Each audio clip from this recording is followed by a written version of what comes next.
हम असम में आई उस बाढ़ की बात करेंगे जिसे हमारे देश के जो न्यूज चैनल हैं उन पर थोड़ी सी भी जगह नहीं मिली। असम में बाढ़ से मरने वालों का आंकड़ा 100 से बढ़कर 126 हो गया है, लेकिन दुखद यह है कि हमारे देश का मीडिया अब भी बगावत की खबरों से आगे नहीं बढ़ पाया। उत्तर पूर्व भारत के राज्यों में हर साल बाढ़ आती है और हर साल इस बाढ़ में सैकड़ों लोग अपनी जान गंवा देते हैं और लाखों लोग प्रभावित भी होते हैं। और इस बार भी स्थिति काफी खराब है। असम में बाढ़ से अब तक 126 लोगों की मौत हो चुकी है और 55 लाख लोग इससे सीधे तौर पर प्रभावित हुए। इसके अलावा राज्य के 35 में से 33 जिलों में बाढ़ की वजह से पलायन भी हुआ है। असम की सरकार ने 1000 से ज्यादा राहत शिविरों की व्यवस्था की है, जहां अब तक 2.5 लाख से ज्यादा लोग शरण ले चुके हैं। और असम के सिलचर शहर में तो हालात काफी खराब है। इस शहर में अब तक हजारों मकान और कई हेक्टेयर क्षेत्र में फैली फसल बर्बाद हो चुकी है, लेकिन इसके बावजूद असम का सिलचर शहर मेन स्ट्रीम मीडिया से पूरी तरह गायब है। यह हमारे लोकतंत्र का कड़वा सच ही है कि यहां लोगों के वोट से विधायक बनने वाले नेताओं की व्यथा को तो सुना जाता है, लेकिन लोगों की व्यथा सुनने वाले और हमारे देश में दूसरे कोई भी नहीं है। उनकी कोई नहीं सुनता। और ऐसा इसलिए है क्योंकि हमारे देश में बाढ़ कभी बड़ी खबर बन ही नहीं पाती और हमारे देश में बिजली, पानी, सड़क, अस्पताल और स्कूल जैसे मुद्दों को लेकर कभी कोई विरोध प्रदर्शन नहीं होता। और इसलिए हम लगातार असम में आई बाढ़ की तरफ आपका ध्यान खींच रहे हैं।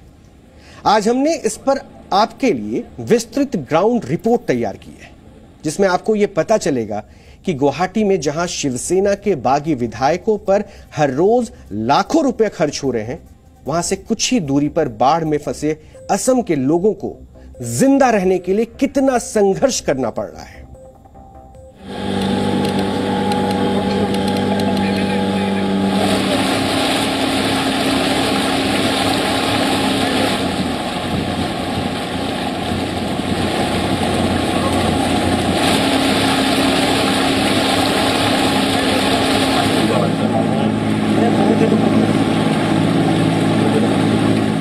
असम में बाढ़ के कारण स्थिति काफी नाजुक बनी हुई है।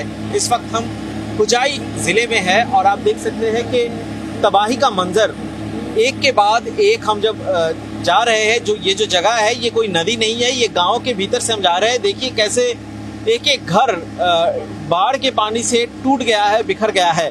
कुछ जगहों पर अभी भी जिनको रेस्क्यू नहीं कर पाया गया है, वहां तक लोगों को रेस्क्यू करने के लिए ऑपरेशन चल रहा है।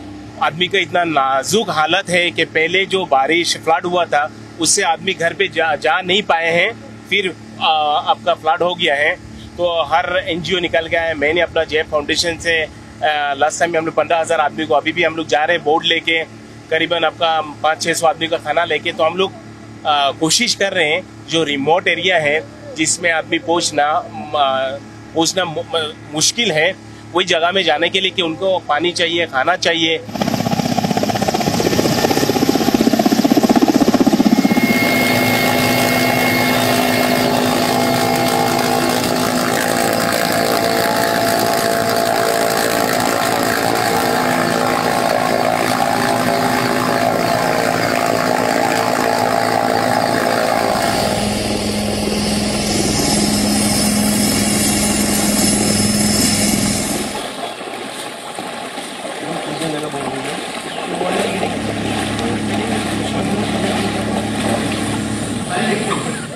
असम के हुजाई जिले में हैं हम। ये है हयांग गांव। यहाँ तक पहुँचने में हमें भी काफ़ी मुश्किलों का सामना करना पड़ा। आप देख सकते हैं कि हम अभी भी लाइफ जैकेट पहने हुए हैं क्योंकि बोट से हम यहाँ तक आए हुए हैं। और यहाँ पे जो गांव है, करीब 1 घंटा हम स्पीड बोट से चलकर यहाँ तक पहुँचे हैं। अभी भी बहुत सारे लोग यहाँ पर फंसे हुए हैं और ये जो गाँव का नज़ारा है हम देख सकते हैं और हम ये देखकर हमारी रोंगटे खड़े हो जा रहे हैं कि कितना भयंकर स्थिति यहाँ पर बनी हुई है।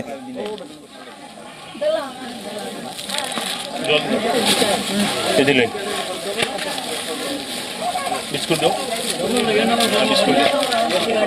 बाढ़ से लोगों को परेशानी ना हो, लोग तकलीफ में ना जाए, इसलिए यहाँ पर सरकार की तरफ से कुछ काम भी किया गया था। ये बोर्ड हम यहाँ पे देख सकते हैं कि Mahatma Gandhi national rural employment guarantee act के तहत यहाँ पर कुछ काम हुआ था और इस काम के लिए 39,99,000 करीब 40 लाख की खर्चा हुई थी और ये काम हुआ था फरवरी 2016 को।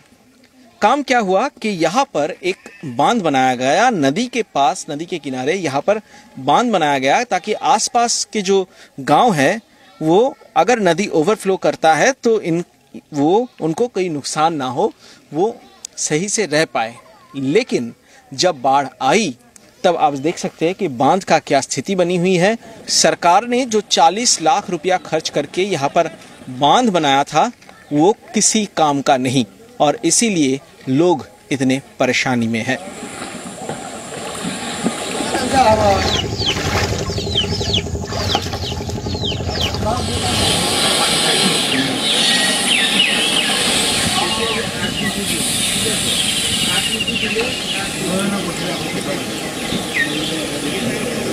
थोड़ा जो कैंप्स हमारा अराउंड 45 कैंप्स हम थोड़ा नीचे पानी आ गया है।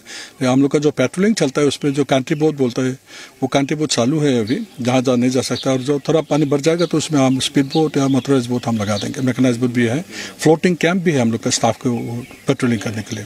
जो पहाड़ी इलाके में चल जाते हैं कुछ भी हिरन विरन वगैरह वगैरह, तो इसमें क्या हम लोग का स्टाफ पूरा फॉलो करता है उसको। तो ये तो हम अच्छे से मुकाबला करेंगे, उसका कोई संभावना नहीं है कि कोई डेंजर पे पड़े। जो कुछ ये रेस्क्यू हो जाता है, एनिमल्स को इंजरी हो जाता है पानी के वजह या कोई वो कुत्ता काट लेते हैं तो उसको हम रेस्क्यू सेंटर डाल देते हैं तुरंत।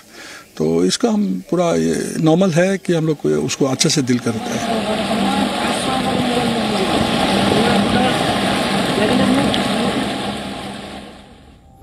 किसी भी राज्य में सरकार का गठन लोगों की सेवा के लिए होता है, लेकिन यह दुर्भाग्य है कि हमारे देश में सरकारें लोगों के वोट हासिल करने के बाद उन्हें भूल जाती हैं और फिर एक ऐसी व्यवस्था तैयार की जाती है जिसमें आम नागरिकों के लिए ज्यादा कुछ नहीं होता।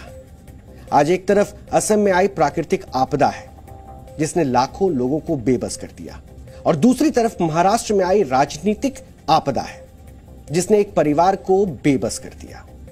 अब यह आपको तय करना है कि आपके लिए एक परिवार की राजनीतिक बेबसी बड़ी खबर है या बाढ़ में फंसे लाखों लोगों की बेबसी आपके लिए बड़ी खबर।